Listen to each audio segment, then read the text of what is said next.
तो जैसा कि लास्ट एपिसोड के अंदर हमने लो देखा था, लो चैन जो होता है वो किनपिंग से बोलता है कि किनपिंग ठीक है, जाओ जाकर इस ट्री के ऊपर बैठ जाओ और जब तक कि तुम जो ग्रेट रोड साउंड है उसे महसूस ना कर लो तब तक तुम इस पे से मत आना।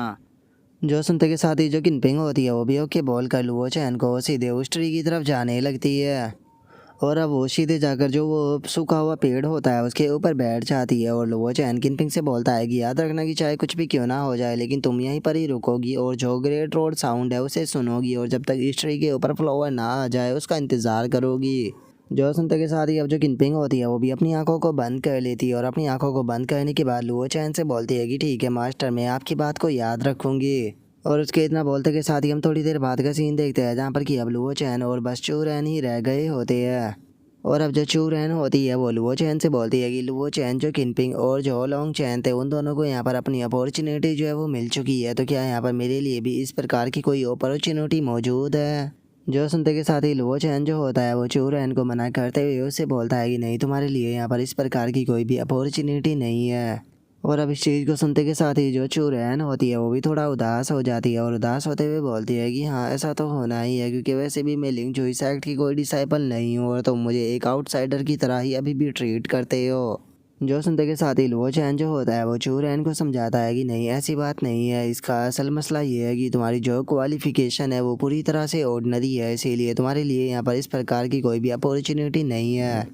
मैं मानता हूँ कि ब्रांच डोमेन के अंदर अगर तुम्हारी क्वालिफ़िकेशन को देखा जाए तो वहाँ पर तुम्हारी क्वालिफ़िकेशन जो है वो काफ़ी अच्छी लगती है, लेकिन अगर तुम्हारी क्वालिफ़िकेशन का कंपैरिजन किनपेंग या फिर लॉन्ग चैन से किया जाए तो इनके मुकाबले में यहाँ पर तुम्हारी क्वालिफ़िकेशन जो है वो बिल्कुल भी मैच नहीं करती। और उनके पास में केवल क्वालिफ़िकेशन ही नहीं बल्कि ग्रेट फिजिक्स भी मौजूद है। यही कारण है कि हमेशा ही जो क्वालिफ़िकेशन होती है उसे ज़्यादा अपॉर्चुनिटी मिल पाती है और कम क्वालिफ़िकेशन वालों को कम अपॉर्चुनिटी मिल पाती है। जो सुनते के साथ ही अब चूरैन जो होती है वो भी लुओ चैन की बात को समझ जाती है और वो बोलती है कि तुमने सही कहा, अगर मेरी क्वालिफ़िकेशन की बात की जाए तो मेरी क्वालिफ़िकेशन दूसरे लोगों की तरह इतनी अच्छी नहीं है। जब मैं मैन डोमेन के अंदर आई मैंने यहाँ पर ग्रेट टैलेंट लोगों को देखा जिन्हें देखने के बाद मुझे पता लगा कि मैं उनके साथ में कंप्लीट करने के भी लायक नहीं हूँ। और इतना बोलते के साथ ही चूरैन एकदम से पूरे कॉन्फिडेंस में आ जाती है और बोलती है कि क्या हुआ, अगर मेरे पास में उनके जैसी क्वालिफ़िकेशन नहीं है तो मैं चूरैन उसके बाद भी यहाँ पर अपनी हार जो है वो नहीं मानूंगी। और इतना बोलकर अब चूरैन जो होती है वो लुओ चैन से बोलती है कि लुओ चैन, मेरे हिसाब से हम दोनों को अब अलग अलग जो है वो हो जाना चाहिए, क्योंकि मैं यहाँ पर अकेले रहकर खुद के लिए अपॉर्चुनिटी जो है वो ढूंढना चाहती हूँ।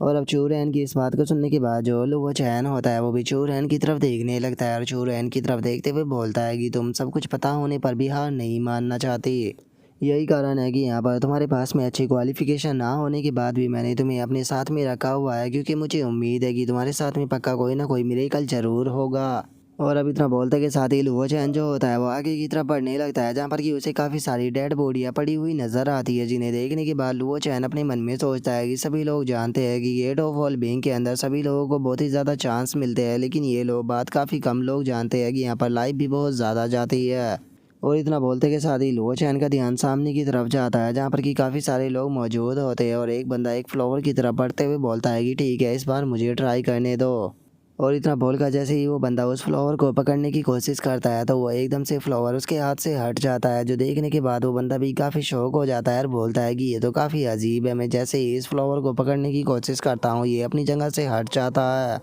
और उसके इतना बोलते के साथ ही हम वहाँ पर उसी पर्सन को देखते हैं जिससे कि लुओ चैन ने कुछ टाइम पहले अपनी पास से भगा दिया था और वो बंदा अपनी स्वॉर्ड को निकालते हुए बोलता है कि ठीक है मैं ट्राई करता हूँ। और इतना बोलते के साथ ही वो बंदा उस फ्लावर के ऊपर अपनी स्वॉर्ड से अटैक करता है, लेकिन उसका अटैक भी उस फ्लावर को नहीं लग पाता। जो देखने के बाद अब वो लड़का जो होता है वो भी बोलता है कि ये तो काफ़ी ज़्यादा अजीब है, क्योंकि इस फ्लावर के ऊपर ना तो हम अपने हाथ को टच कर पा रहे और ना ही इसके ऊपर हम अपने अटैक को कर पा रहे, तो आखिर अब हम लोग क्या करें।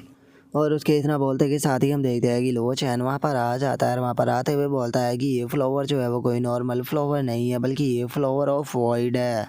और अब लुओ चैन को देखते के साथ ही वो बंदा जो होता है वो भी लुओ चैन को एकदम से रिस्पेक्ट देते हुए बोलता है कि यंग मास्टर ये तो आप हो।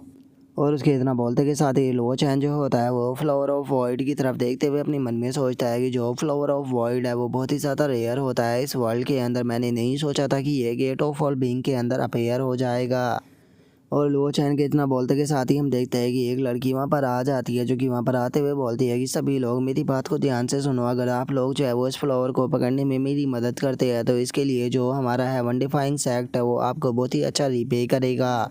और इतना बोलते के साथ ही अभी लड़कियां जो होती है वो वहाँ पर आ जाती है, जहाँ पर कि सबसे आगे वाली लड़की के बारे में हमें बताया जाता है कि ये है वन डिफाइंग सेक्ट की गॉडेस है, जिसका नाम कि लुओ जी है। और अब उस लड़की को देखते के साथ ही वहाँ पर खड़े हुए लोग आपस में बातें करने लगते हैं, और एक बंदा बोलता है कि क्या ये लुओ जी है हेवन डिफाइंग सेक्ट की गॉडेस। जो सुनने के बाद दूसरा बंदा बोलता है कि मजाक करना बंद करो, आखिर कैसे हेवन डिफाइंग सेक्ट की ये गॉडेस हो सकती है, क्योंकि हेवन डिफाइंग सेक्ट तो बहुत पहले ही हार चुका है। और उनके इतना बोलते के साथ ही एक और बंदा जो होता है वो लुओ जी से बोलता है कि मिस लुओ जी, क्या आप हमें बता सकती हो कि अगर हम यहाँ पर आपकी मदद करें तो आप हमें किस प्रकार से यहाँ पर रिपे करोगी। और उन लोगों की इस तरह की बातों को सुनने के बाद जो लुओ जी की सबॉर्डिनेट होती है उसे उनके ऊपर बहुत ज़्यादा गुस्सा आ जाता है, और वो गुस्से में चिल्लाते हुए बोलती है कि तुम लोग अपने मुंह को बंद रखो, तुम्हारी हिम्मत कैसे हो गई यहाँ पर गॉडेस की इस तरह से डिसरिस्पेक्ट करने की, या तो अपने मुंह को बंद कर लो, नहीं तो मैं तुम्हारी जुबान को ही काट दूंगी।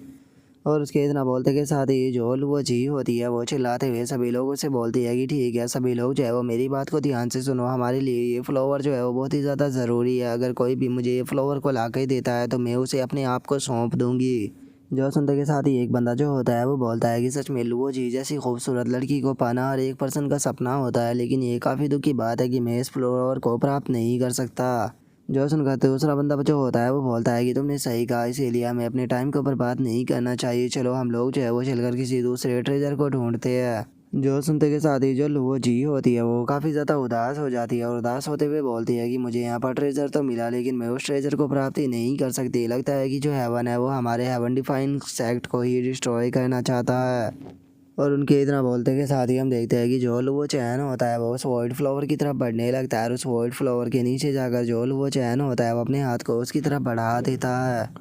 जो देखकर एक बंदा जो होता है वो दूसरे वाले से पूछता है कि आखिर ये बच्चा यहाँ पर क्या कर रहा है। जो सुनने के बाद दूसरे वाला बंदा बोलता है कि सच बताओ तो मुझे खुद भी नहीं पता कि आखिर ये कर क्या रहा है, हम सभी लोगों ने यहाँ पर मेहनत करके देख लिया, उसके बाद भी हम लोग जो है वो यहाँ पर इस फ्लावर को नहीं ले पाए, पता नहीं इस बच्चे के दिमाग में क्या चल रहा है जो कि इसे लगता है कि ये इस फ्लावर को ले लेगा। और उसके इतना बोलते के साथ ही हम वहाँ पर खड़ी हुई जो वो जी होती है उसे देखते हैं, जिसका सबॉर्डिनेट जो होता है वो उसको बताता है कि गॉडेस लगता है कि कोई फ्लावर को प्राप्त करने की कोशिश कर रहा है। जो सुनते के साथ ही जो लुओ जी होती है वो बोलती है कि इस चीज़ से कोई फ़ायदा नहीं होने वाला, क्योंकि अगर इस पर्सन की कल्टीवेशन की बात की जाए तो इसकी कल्टीवेशन बहुत ज़्यादा कम है, ये यहाँ पर कुछ भी नहीं कर पाएगा, क्योंकि इससे पहले यहाँ पर बहुत सारे एक्स्ट्रा ऑर्डिनरी कल्टीवेटर जो है वो इस फ्लावर को प्राप्त करने की कोशिश कर चुके हैं, लेकिन उसके बाद भी वे इसे प्राप्त नहीं कर पाए, तो फिर आखिर ऐसा कैसे हो सकता है कि एक ऑर्डिनरी कल्टीवेटर इसे प्राप्त कर ले।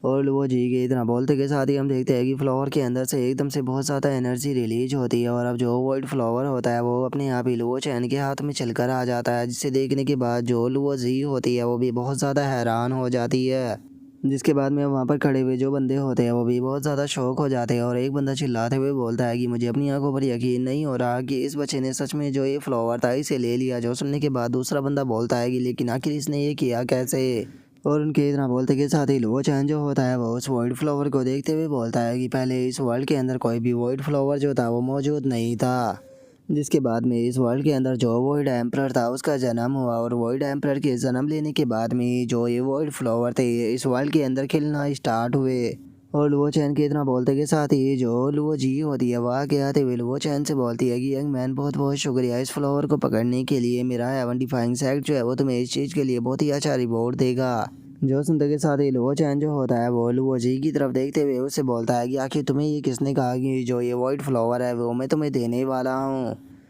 और अब लुओ चैन की इस बात को सुनते के साथ ही जो लुओ जी होती है वो भी बहुत ही ज़्यादा हैरान हो जाती है, और उसके बाद में वो लुओ चैन से बोलती है कि देखो जो ये फ्लावर है यहाँ पर जो ऑर्डिनरी कल्टीवेटर होते हैं उनके लिए बिल्कुल भी यूज़फुल नहीं है, तो इसीलिए तुम्हें लालची नहीं बनना चाहिए, प्लीज़ मुझे बताओ क्या कि तुम्हें क्या प्राइस चाहिए। जो सुनते के साथ ही लुओ चैन जो होता है वो उसे साफ मना करते हुए बोलता है कि नहीं ये भी काऊ नहीं है। जो सुनते के साथ ही पीछे खड़े हुए एक बंदे को बहुत ज़्यादा गुस्सा आता है, और वो गुस्से में बोलता है कि बच्चे यहाँ पर तुमने क्या कहा, क्या तुम चाहते हो कि हम लोग यहाँ पर ज़बरदस्ती करें। हम लोग जो है वो हेवन डिफाइंग सेक्ट के डिसाइपल है, और सबसे पहले हमने ही यहाँ पर इस फ्लावर को देखा था, तो इस हिसाब से ये फ्लावर जो है वो यहाँ पर हमें बिलोंग करता है। और अब इस बात को सुनते के साथ ही हम देखते हैं कि वहाँ पर खड़ा हुआ वो बंदा जो होता है उसे बहुत ज़्यादा गुस्सा आ जाता है और वो गुस्से में चिल्लाते हुए बोलता है कि तुम लोगों की हिम्मत कैसे हो गई ऐसा कहने की। क्या तुम्हें लगता है कि तुम्हारा हेवन डिफाइंग सेक्ट जो है वो मेरे ब्रदर की इस तरह से डिसरिस्पेक्ट कर सकता है। जो सुनते के साथ ही जियान चैन उस लड़के की तरफ देखते हुए उससे बोलता है कि आखिर तुम्हें किसने कहा कि मैं तुम्हारा भाई हूँ। जो सुनते के साथ ही वो बंदा जो होता है वो जियान चैन से बोलता है कि यंग मास्टर, अगर आप मेरे भाई भी नहीं हो तो उसके बाद भी मैं आप ही की साइड हूँ, तो इस चीज़ से क्या फ़र्क पड़ता है और आपको टेंशन लेने की कोई ज़रूरत नहीं है। हेवन डिफाइंग सेक्ट जो है वो केवल 9 रेट का सेक्ट है, तो वो यहाँ पर आपको कुछ भी नहीं कर पाएगा। जो सुनते के साथ ही जो लुओ जी की सबॉर्डिनेट होती है उन्हें बहुत ज़्यादा गुस्सा आने लगता है, लेकिन तभी जो लुओ जी होती है वो उन सभी को शांत कर देती है। जिसके बाद में अब जो लुओ जी होती है वो लुओ चैन के सामने आते हुए उसे बोलती है कि सर इस चीज़ की हमारे सेक्ट को बहुत ही ज़्यादा अर्जेंट ज़रूरत है, तो इसीलिए प्लीज़ ये हमें दे दीजिए। इसके बदले में आप हमसे जो कुछ भी चाहते हैं मैं आपको पे करने के लिए तैयार हूँ। जो सुनते के साथ ही लुओ चैन जो होता है वो उसे बोलता है कि ये फ्लावर ऑफ वॉइड है, मुझे समझ में नहीं आ रहा कि आखिर तुम इसका क्या इस्तेमाल करोगी, और अगर मैं सच बताऊँ तो अगर ये फ्लावर ऑफ वॉइड जो है वो मैं तुम्हें दे भी देता हूँ तो मुझे नहीं लगता कि तुम इसका इस्तेमाल कर सकती हो। और इतना बोलकर अब लुओ चैन जो होता है वो वहाँ से जाने लगता है, लेकिन तभी जो लुओ जी होती है वो लुओ चैन को रोकते हुए बोलती है कि सर प्लीज़ 1 मिनट रुकिए। और इतना बोलते के साथ ही वो बहुत ही रोमांटिक सा फेस बना लेती है और रोमांटिक सा फेस बनाते हुए लुओ चैन से बोलती है कि सर अगर आप ये फ्लावर जो है वो मुझे दे देते हो तो यहाँ तक कि मैं अपनी बॉडी जो है वो भी आपको देने के लिए तैयार हूँ, मैं आपसे वादा करती हूँ। और लुओ जी को ऐसे देखने के बाद हम देखते हैं कि वहाँ पर खड़ा हुआ वो लड़का भी ब्लश करने लगता है।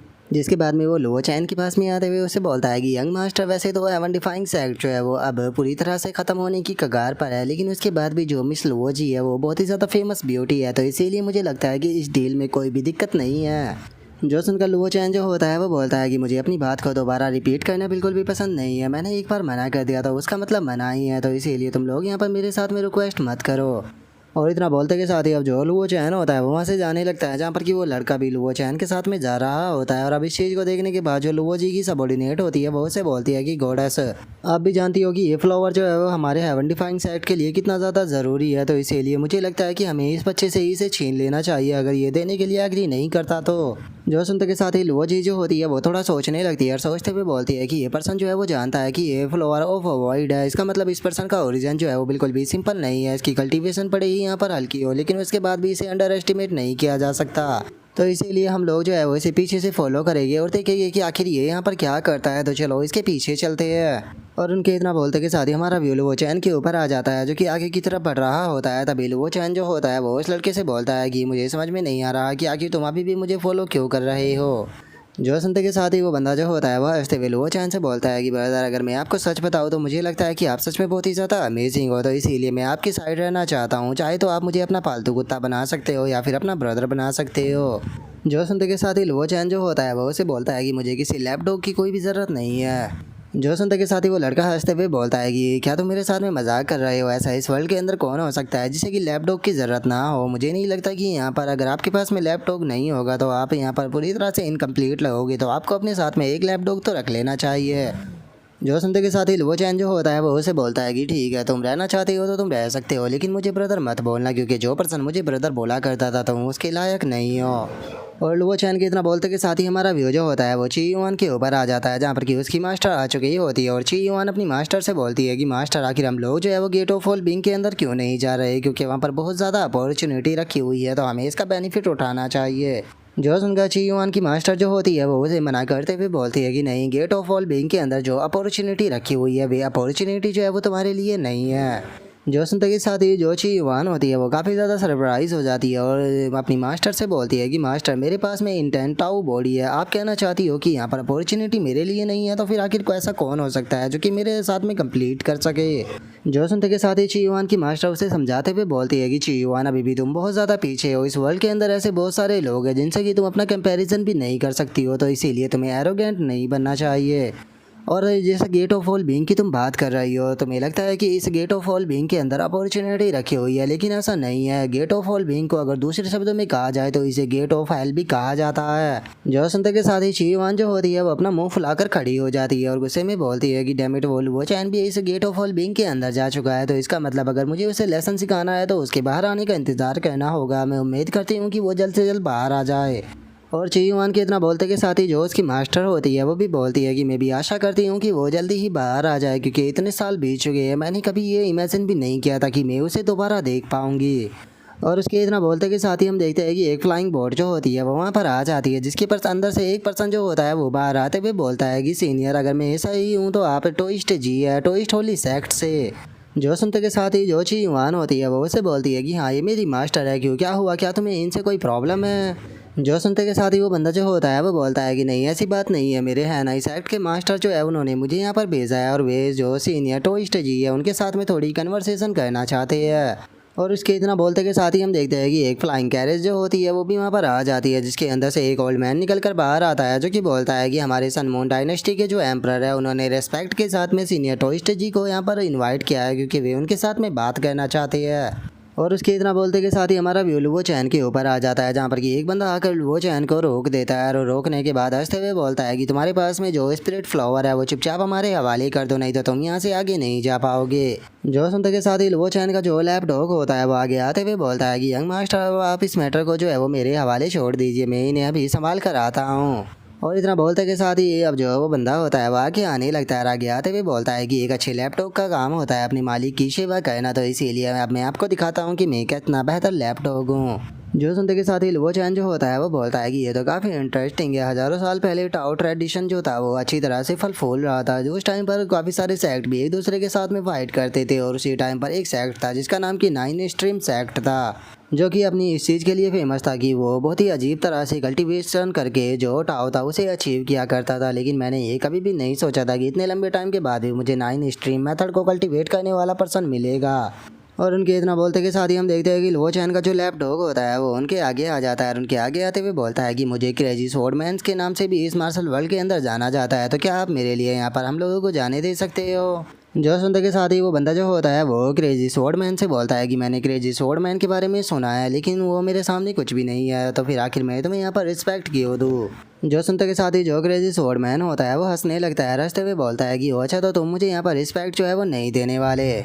और इतना बोलते के साथ ही वो लुवो चैन की तरफ इशारा करते हुए उसे बोलता है कि ठीक है, तो फिर मुझे तुम ये बताओ कि क्या जो यंग मास्टर मेरे साथ में है उनकी आइडेंटिटी तुम लोग जानते हो। जो सुनते के साथ ही वो बंदा जो होता है वो क्रेजी स्वॉर्डमैन से बोलता है कि मेरे साथ में खेलना बंद करो, क्योंकि मैंने आज से पहले जो है वो इस पर्सन को कभी भी नहीं देखा, तो इसीलिए मुझे नहीं लगता कि ये किसी ग्रेट सेक्ट से बिलोंग करता है। जो सुनते के साथ ही क्रेजी स्वॉर्डमैन जो होता है वह हंसते हुए बोलता है कि मुझे डर है कि अगर मैंने यहाँ पर तुम्हें जो यंग मास्टर है उनकी आइडेंटिटी के बारे में बता दिया तो तुम लोग जो है वो डर के मारे यहाँ से भाग जाओगे। जो सुनकर वो बंदा भी हंसने लगता है, हंसते हुए बोलता है कि अगर ऐसी बात है तो फिर मुझे भी इसकी आइडेंटिटी के बारे में जानना है, जल्दी से मुझे इसकी आइडेंटिटी बताओ, मैं भी देखता हूँ कि आखिर ये मुझकी आइडेंटिटी मुझे कैसे डराती है। जो सुनते के साथ ही हम देखते हैं कि वहाँ पर लुवो जी और उसकी सबॉर्डिनेट भी आ जाती है, जहाँ पर कि एक सबॉर्डिनेट जो होती है वो लुवो जी से बोलती है कि सीनियर सिस्टर उसने कहा कि वो इसकी आइडेंटिटी बताने वाला है, सच बताओ तो मैं भी इस पर्सन की आइडेंटिटी को जानने के लिए काफ़ी ज़्यादा क्यूरियस हूँ। जो सुनकर दूसरी सबॉर्डिनेट जो होती है वो बोलती है कि कहीं ऐसा तो नहीं कि ये किसी सीक्रेट एंशिएंट सेक्ट का डिसेंडेंट है। जो सुनते के साथ ही लुवो जी जो होती है वो बोलती है कि तुम जानते ही होगे कि इसने फ्लोर को लेने के लिए बहुत ही अजीब सी स्किल का इस्तेमाल किया था, तो इसीलिए इतना तो कंफर्म है कि इसका बैकग्राउंड जो है वो नॉर्मल तो नहीं होने वाला।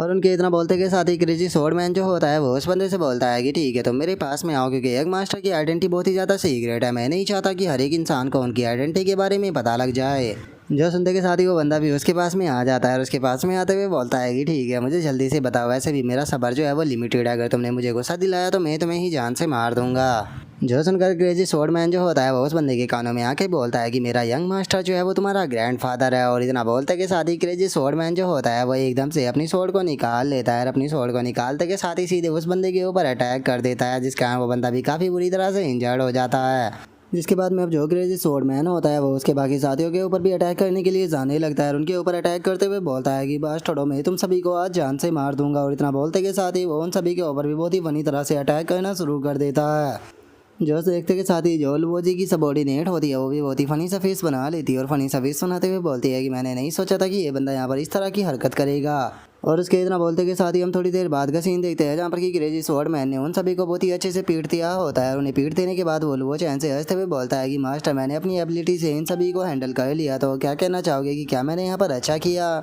जो सुनकर लुवो चैन जो होता है वो उसे बोलता है कि ठीक है तो चलो अब यहाँ से चलते हैं। और इतना बोलते के साथ ही अब दोनों वहाँ से जा ही रहे होते हैं, लेकिन तभी हम देखते हैं कि वो जगह जो होती है वो एकदम से टूटने लगती है। जो देखकर लुओ जी का सबॉर्डिनेट जो होता है वो लुओ जी से बोलता है कि मिस ये आइसलैंड जो है वो धीरे धीरे कर लगातार छोटा होता जा रहा है, तो इसीलिए इस जगह पर रुकना बिल्कुल भी सेफ नहीं रहेगा। हम लोग जो है वो जल्दी से यहाँ से निकल जाते हैं। जो सुनते के साथ ही लुओ जी जो होती है वो बोलती है कि हम लोग कहीं पर भी नहीं जाने वाले, जल्दी से जो लुओ चैन है उसके पीछे चलो, हमें चलकर उसे ढूंढना होगा। और उसके इतना बोलते के साथ ही अब हमारा व्यू जो होता है वो दूसरी जगह पर आ जाता है, जहाँ पर कि काफ़ी सारे हर्ब मौजूद होते हैं। और उन हर्ब को उठाते हुए वहाँ पर लोग जो होते हैं वो हंसते हुए बोलते हैं कि जरा देखो तो यहाँ पर कितने हर्ब जो है वो मौजूद है। जो सुनकर दूसरा बंदा बोलता है कि सच में ये पूरी की पूरी जगह जो है वो किसी ट्रेजर से कम नहीं है।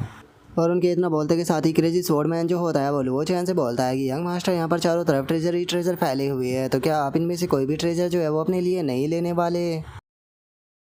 और अब क्रेजी स्वॉर्डमैन के इतना बोलते के साथ ही हमारा आज का एपिसोड यहीं पर ही कंप्लीट हो जाता है। तो नेक्स्ट एपिसोड के अंदर देखिए कि आगे क्या होता है। अगर आप लोगों को वीडियो अच्छी लगी हो तो लाइक करना, चैनल को सब्सक्राइब करना। मैं मिलता हूँ नेक्स्ट एपिसोड में, तब तक के लिए बाय बाय गाइस।